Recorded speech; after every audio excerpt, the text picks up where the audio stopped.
Let's talk life after mold. A lot of what we talk about is, currently, like how do we handle a problem? How do we find a problem? How do we deal with a problem? How do we remediate a problem? How do we deal with our health? Like, how do we do all this stuff? There's a portion after all of that. And sometimes it can be really hard because, this mold thing is like a trauma, right? And so it's almost like you now have to heal a trauma that happened in your life.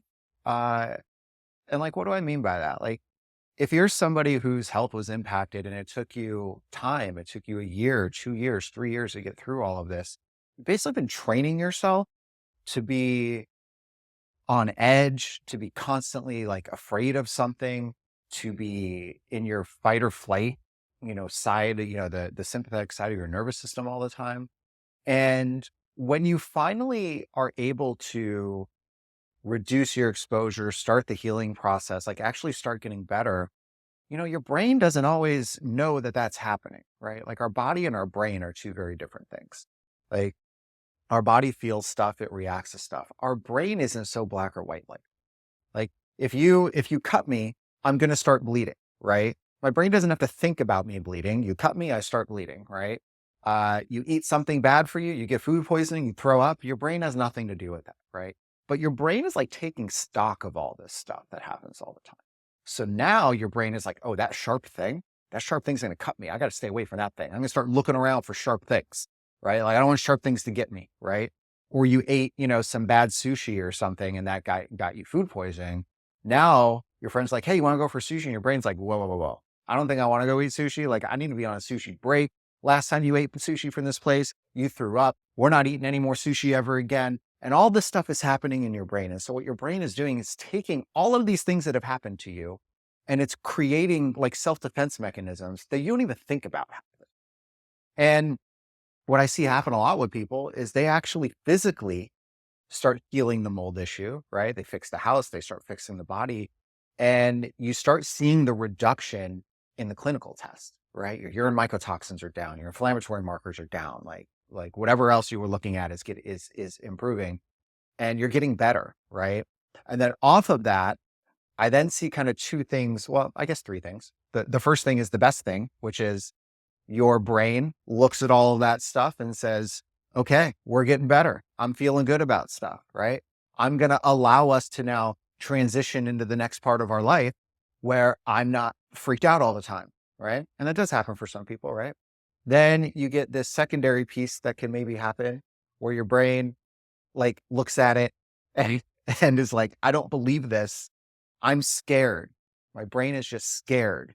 And so even if I'm technically getting healthy, I'm still going to be freaked out all the time because I don't want it to happen again.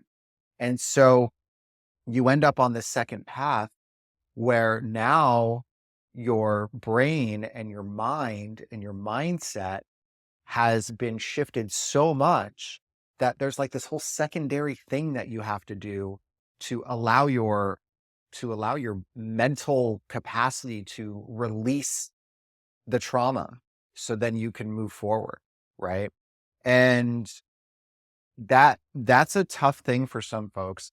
And for some people it's just I'm going to avoid, and you're in your place, and as long as you're in your place and your place is good, then your mind is released, right? And you say, okay, I know that this is here, but I'm kind of like I don't want to go anywhere else, and you kind of become heavy avoider. Then there's like this third path where even in your own space where you have testing that's showing that your home is clear and your clinicals are getting better and all that stuff, your brain still can't release it because this stuff was invisible in the first place, right? It's not like moles growing all over your walls, right? It was invisible in the first place. How do I know that it's not coming back? How do I know that we got all of it? How do I know that my house still isn't making me sick when I breathe 20,000 times a day? Like, how do I know? How do I know? And that becomes a third path. And then you can't even be in your own place, even though your own place might be better than it was. And even though your health might be better. And so I see this a lot. It's like, gosh, how do I stop worrying about this? It consumes my life now. How do I have a normal life and not think about cross contamination from going to the grocery store and looking up at the air conditioning system over there and seeing it's black around the air conditioning system, and then my mind is like, ugh, and I'm like, oh no, there's mold spores flying around the grocery. It's going to get on my clothes. I'm going to come back to my house. I have to take all my clothes off before I walk into my house. before I could get there, right? I've had people that have felt like they needed to do that.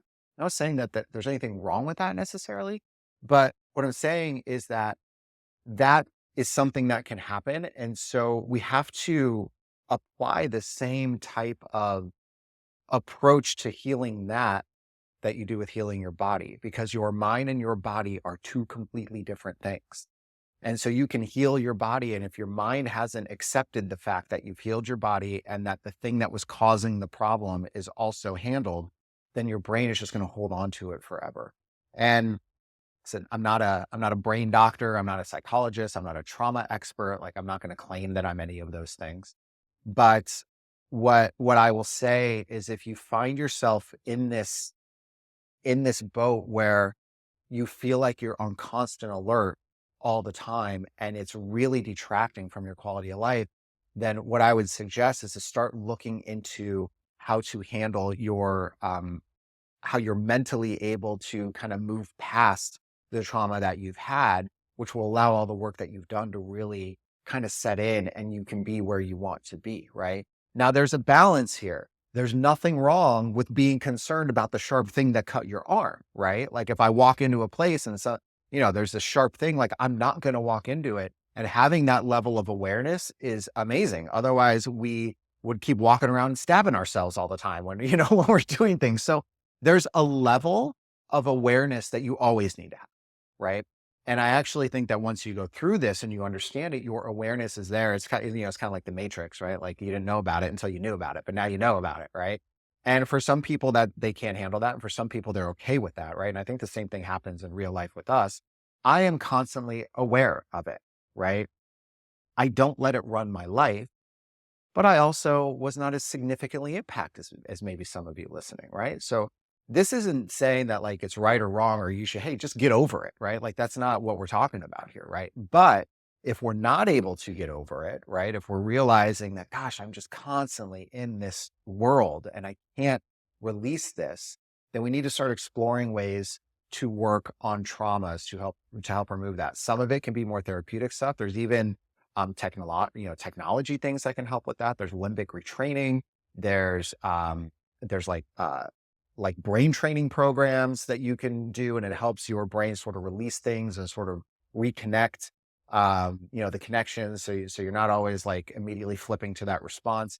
There's, breath work. There's regulating your own nervous system without having to go through one of those processes, right? So if you're in a healthy enough space, for example, breath work, cold plunging, right? Cold water, those things really stress your nervous system right away. And then through breathing and through managing your nervous system, you can start to gain control of how your body reacts to things, right? Like, for example, like when I get in a cold plunge, man, the first like 30 to 45 seconds, I could feel it. Everything's tight. I could feel, I'm like trying to breathe harder. My body feels like something crazy is happening. And I can breathe through it. I could think through it, and I can shift. And I could even see it in my whoop when I do it. I can see where, like, the stress, I'll log like my cold plunge session, and my stress spikes really high, and then it tanks down low after I'm able to regain control of my nervous system, my reaction. And so we're able to do that. It takes training, and there's so many different ways to do it. You can do neural reprogramming. You can do cold plunging if your body is able to handle that. I would suggest, like, if you're listening to this and you've had like a lot of health issues, cold plunging might be way too much for you to do. And that's fine, right? I'm not telling you to do that. It's just an example. Breath work, I do a lot of the Wim Hof breathing technique, which is where you do 30 breaths in really, really deep and fast. So it'd be like, so that's what it sounds like. You do that 30 times. And on the 30th one, you blow out completely. And then you hold your breath after you've blown out as long as you can. I can get to like 2 minutes and 15 seconds without having to breathe in again. So I can hold my breath for about that long. And then when you feel like you need to breathe in, you take in one more deep breath, you go, and then you hold that for like 10 seconds. And then that's like a sequence. And that process, because you're feeling how your body is working and transitioning through kind of like over oxygenating yourself. And then you're kind of hyperventilating yourself when you take your 2 minute, however long, it could be 1 minute for you. That's just what it is for me. You're holding your breath when it's out, and then you're replenishing. And so you're kind of taxing your immune system in these, or not your nervous system in these different ways. And it's just a way to like for you to feel control of you, right? So like those things let me feel that I am in control of external things that are happening to me, and I can control my response to them, right? Meditating is another great way that you can do that, right? So there are things that you can do on your own. There's other things you can like seek out. But for those of you that aren't that far along and you actually are getting better, but you're just constantly like, I don't want to go to my friend's house because I think they have something. I don't want to go here. I'll tell you guys a story. One of my best friends that I've known since high school, that was my roommate, like all through college, when I moved out to LA, we lived together for a while before I got with my wife. Um, his apartment that he lives in West Hollywood has a massive mole problem, and I won't go there. I just don't go there. And I tell him, he knows. I'm like, listen, dude, I know too much about this. I'm not sitting in here with this big old mole problem right under your air conditioning system. I'm just not going to do it. So like, let's go meet somewhere else. Let's go hang out somewhere else. I'm totally up to go somewhere, but I'm just not going to sit here on your couch with your air conditioner blowing on me when I can see how big the problem is. Right. And he has no problem with it, and it's fine. And so we kind of come up with other ways where you can still like maintain relationships with somebody that you want to without feeling like you have to go to their house. Right. Now it's easier for maybe me and a friend as opposed to like family, right? Like maybe like, how do I not go to this place or that place? And everyone's going to kind of have to forge their own path there. But what I would say is that like, it is okay for you to set boundaries for yourself, for you to be healthy without feeling guilty about it. Right. It's okay for you to do that. And it's okay and really necessary for you to be aware of the things that you need to be aware of. Now, the other thing I will say is that not every small exposure to a mold issue is going to completely relapse you. Now, for certain people in their healing journey, maybe it will, right? So I don't always want to be talking in generalities here, but if you've made some progress and you've kind of boosted your immune system and you've reduced your exposure, you become a little more resilient, walking into the bathroom somewhere and seeing, some mold in the grout on a shower doesn't mean that you're going to completely tank again. But there are people that when they see that, their mind rehashes all of the symptoms. I actually had Dr. Lauren Tessier on on an episode a while back. I don't know what the episode number is here, but you can maybe search it on Google, Lauren Tessier, Mo Finders Radio. And we were talking about this, where she would have patients that were healing. We knew the home was good because we inspect went through the house. We knew the home was good. She knew the home was good because we inspect went through the house, right? So we knew the home was good. We knew that that the clinicals on the patient was getting better, yet the patient was still getting symptoms that were triggered by something their eyes saw. So they went into a bathroom and saw mold in a grout. And then this is like one of those scenarios I talked about earlier where your mind is like, holy shit. And it freaks out and it recreated all of the symptoms when it was actually triggered by the nerve, by like a trauma, right? And so I want to be really careful because I think some people will hear that and say, oh, you think I'm crazy. And that's not at all. Like, you're not crazy, right? It's not like some sort of like psychological crazy thing that's going on. It's a real mental reaction to a real trauma that happened, and you're really feeling the symptoms of it. It is all real, right? But the trigger isn't being triggered by a real thing anymore. It's being triggered by the remembering of a real thing in your mind, right? And then that triggers the symptoms. And so what she's basically said, she's like, if we've gone through and we feel like that these things are good, then the next step is now addressing the trauma stuff, right? And I think, social media, like all these things, all these ideas and stuff, they almost get recycled by everybody all the time. It's like, oh, I'm now starting to see a bunch of people talk about trauma. I'm now starting to see a bunch of people talk about mold. And it's like, it almost feels like everyone just starts talking about it because everybody else is talking about it. And that's how I felt about trauma. I didn't understand it. I didn't really know what it was. I thought it was just like physical trauma because that's all that I've ever heard of. And I kept seeing it come up, and then I started talking to doctors and stuff, and they started explaining it to me. It's like, oh, it actually like really, really makes sense. So we all have gone through some level of trauma tied to this, right? And some of us can handle it and process it, and some of us are not able to process it. And so what we need to do is we just need to kind of try to figure out like what side of the fence we are there, and then try to take actions that can be most effective for us where we are. Some of us can do things on our own. Like for me, sometimes if I just hear something spoken about, and I'm like, oh, I understand that now, right? Because your mind doesn't understand everything either, right? Like you got to be taught stuff. And even if you're taught stuff, it has to be taught in a way where like the light bulb goes off in your head, right? And so there are a lot of times where like I will just hear something and all of a sudden the light bulb goes off, and then my complete perspective of it just changes just like that. And everything is different from how I look at it. And that happens to me sometimes, right? That might have happened, to somebody who's listening sometime with something that happened in life, right?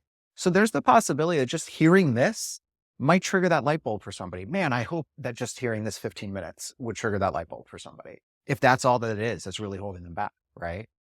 But if it's not, then I would encourage you to like really kind of dive in and understanding more on the kind of almost the mental acceptance and transition after some sort of traumatic experience, because that might be the thing that's creating more of a consistent like anxiety, worry, not feeling like you're living a normal life after you've gone through this whole journey to the point where physically you actually are able to get there, right? Like, isn't that the worst? Like you go through this whole thing. When I take infusion, I finally got my body there. The clinicals are good. The house is good. Yet I'm not able to move past this. And it's not something I think that anyone expects to happen. And it's honestly, it's pretty crappy. Like when you kind of realize that that is like another thing, it's like, oh, now I got to deal with this. But you're so close. You're so close. Like that's the last piece. And then you're there, right?